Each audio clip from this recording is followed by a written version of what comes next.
Grade 11s, I hope you guys are enjoying the holiday. Just as promised, I just want to quickly do your video for professionalism and ethics. I'm going to run you through the main concepts just to give you a bit of an idea in case you are wondering while you are studying. Okay. Remember the difference between legal. Legal is something that is enforced by law. There are legal bodies that protect the safety, the rights of everyone. And it's a legal framework in South Africa. It's our constitution. Other places, they have the First Amendment, whatever you want to talk about it. And if you do not adhere to legal laws, they have fines or they have jail time. Okay.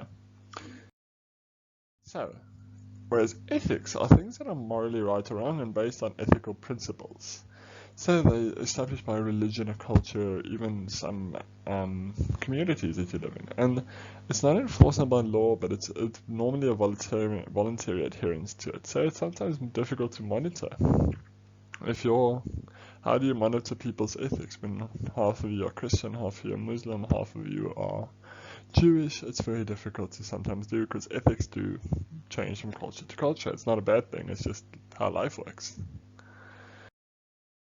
Okay, so the first thing we spoke about is a conflict of interest, and that is when you have two things that are that or do not allow you to act impartially. So when your personal obligation affects your professional obligations. So when I have something in my personal capacity that affects my business making decisions, that's an example of a conflict of interest.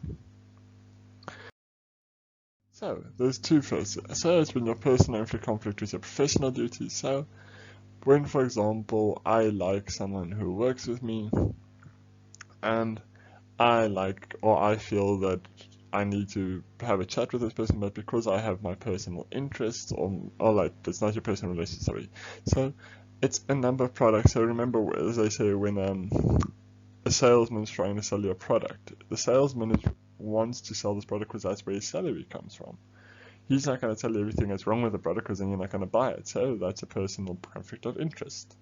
The other one is financial interest conflicting with fiduciary interests. Remember, that is when, especially the board of directors, they sometimes have interest in other companies, and the financial interest they would gain from this if they gave a tender to their own company, that's also a conflict of interest.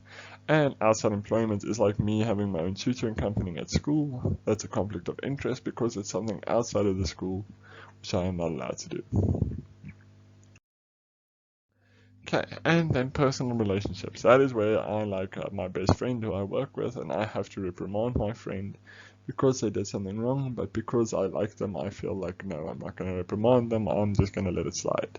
That is a conflict of interest. Okay, bribery, I'm pretty sure I don't have to explain to you. A kickback is what you get in return for offering someone a contract. So if I give you a contract and you give me 20% of that contract, that's my kickback.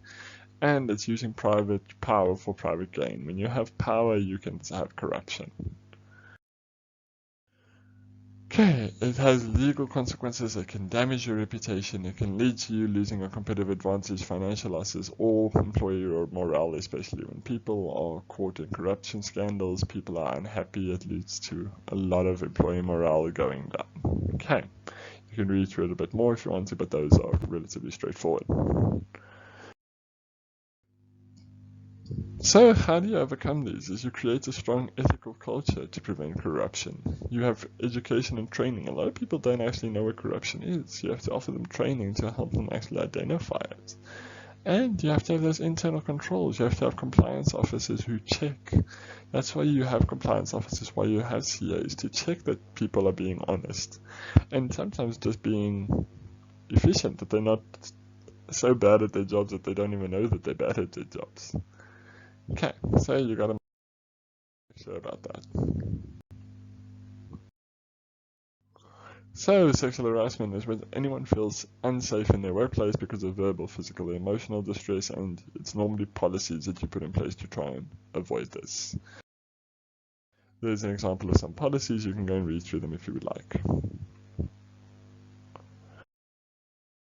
Okay, the other one is pricing issues. Remember, the pricing issues is when you collude with your competitors to set your prices very high and you offer unfair prices. The Competition Commission will step in and say, Hawkeye, not allowed to do that.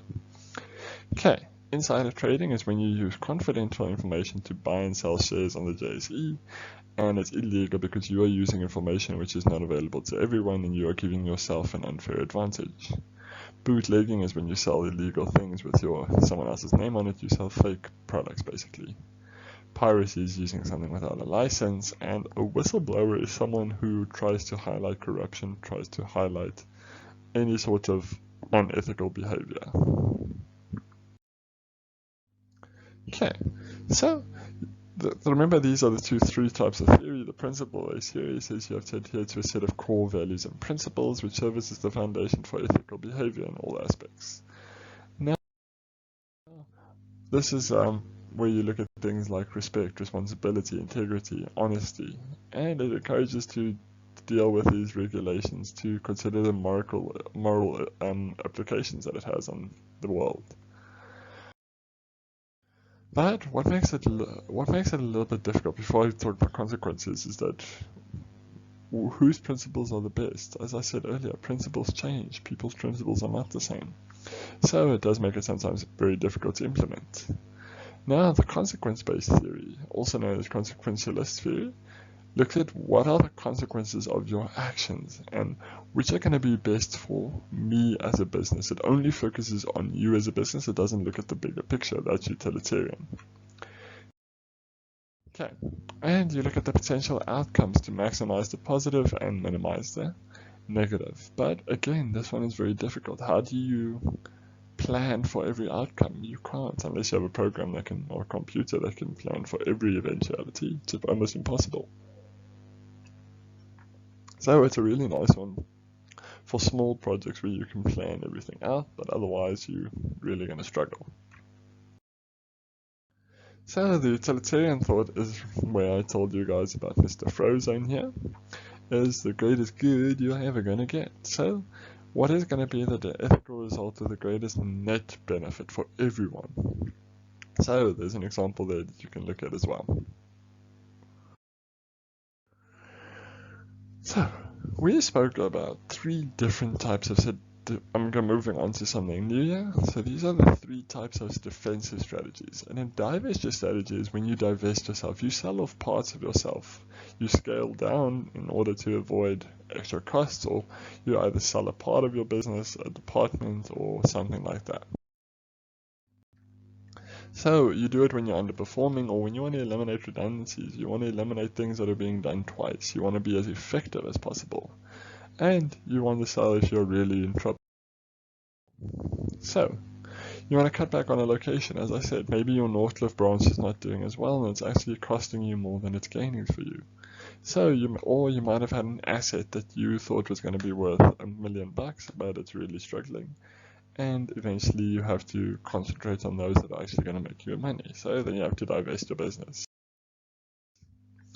Now there's a risk is that it's only a short-term bit of money that's coming in, but if you don't solve the problem, you'll just keep losing and losing and losing. So you're going to lose tool, you're going to lose revenue, and it's going to disrupt your operations. When you have to sell off a part, you have to remove employees, move resources, change your structures, and it really is going to be a big part of your business that is going to change. Okay, but why is it an opportunity? It means you streamline. If you are cutting off pieces that weren't working, you streamline and you increase your financial performance. Your shareholders are going to have more value and it's going to help you to realign strategically. This can enable a business to realign its strategic opportunities, to rethink what is actually important for the business. Okay, retrenchment is the second one, and is where people lose their jobs or are no longer employed by the certain company, normally when they are struggling. And it's really never quite liked. I put it here in the professional ethic because it's normally seen as unethical because you're cutting people away from their jobs. So you terminate them permanently if you retrench them, and if you do it for a temporary basis, we call it a furlough. Okay. So please remember the difference between those two. A furlough is temporary and you may be rehired. A retrenchment is if we say, sorry, we cannot afford you. All the best in future endeavors. Okay. Why do you do it? You do it when you're struggling with funds, you don't have enough funds to cover everyone, and you must reduce the number of staff. And the risk you have is that it creates conflict when half of the people you have are being fired and the other half are staying. Conflict is sure to arise, and it can lead to a loss of morale and people really being unhappy. If it's unsubstantiated and you can't prove that you had to, you can also be taken to the CCMA if you are not careful. But your opportunities is it allows them to leave on good terms, and it leads to cost reduction because you are not having to produce all that stuff. And if you had too many stuff, it's like that analogy of 20 people trying to dig a hole. Maybe you only needed 10, so people can actually be more efficient when they can now all use the resources. Never nice, but it does happen. And you could do a bit of restructuring. People might learn and they might optimize their talents. People who were normally only doing one job might not be forced to do two jobs and actually learn more and optimize their talents and improve their morale, because sometimes they get paid more because there's less of them, their benefits can increase, and there is growth opportunities for the remaining workforce left behind. So there's always opportunities. Liquidation is never bad. It's almost like divestiture where you sell off parts, but you only ever do it because you are falling behind on loans and you have to repay those loans.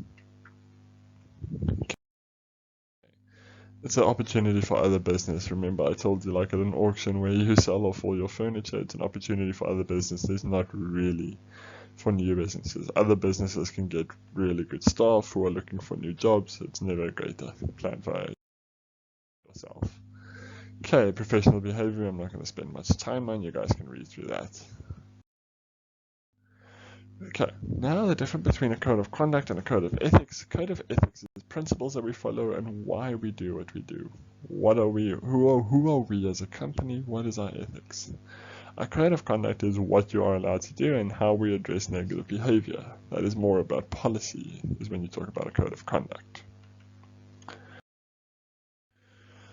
Okay, so we are now going to talk about the positive strategies. So the other three were negative strategies when you have to be on the defense. The other one, positive one, is product differentiation. So you have to, when you change your product, you make your product look new, you make it different, and you offer unique benefits. And it's very difficult to do nowadays because all products are really very much the same. So if you reduce price competition, because if you do it, your product is unique and there's no one else who can offer the same product. So there's no one, people are willing to pay a higher price and they are more loyal to you. You can increase your profit margin and your brand recognition and thereby increase your market share. These are all benefits that you can read through and pretty self-explanatory.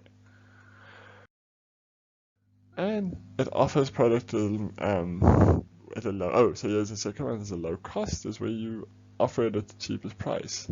So is that it appeals to a price sensitive people who like the lowest price, but you are also have to sacrifice some profit margins.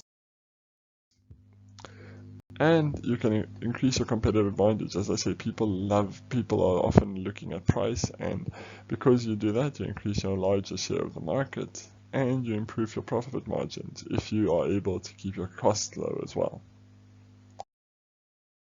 So the benefit is you increase your customer base and you increase your bargaining power. If you are the cheapest on the market, people will always try and come to you. So you have more bargaining power. Remember this one, the jack of all trades but the master of none is better than the master of some, but we talk jack of trades, master of none is we want to, instead of trying to be a jack of all trades, we want to focus. We want to focus on a niche market, on a specific need, on a specific product. So is that you need to have a niche market that you specialize in. So remember, a niche is a very specialized market and you can often charge a very high price in a niche market. Why? Because you are able to increase your market share and you are able to do something that not a lot of people can do. Bugattis, for example. So benefits is you can target the market, you reduce your competition, and you improve your efficiency because you are only targeting 2, 3, 5, 6, 7, 8, 9, 10 people in the world. You can market to them specifically. If you are the only one that can do this type of product, you reduce your competition, and you are often then more efficient because you know how to do it. Okay, so remember, corporate governance is always for your stakeholders. That's what you do it for. And it refers to the system of rules and processes that allow you to be accountable, to be fair, and plays a specifically big part in a company's success in the future. I think this is the last slide. I know that I've had to fly through these slides, but this is literally just to give you an overview of all the slides. I don't want to give you a 35-minute video because I know no one's going to watch them then. So I hope that these help, and enjoy the holiday.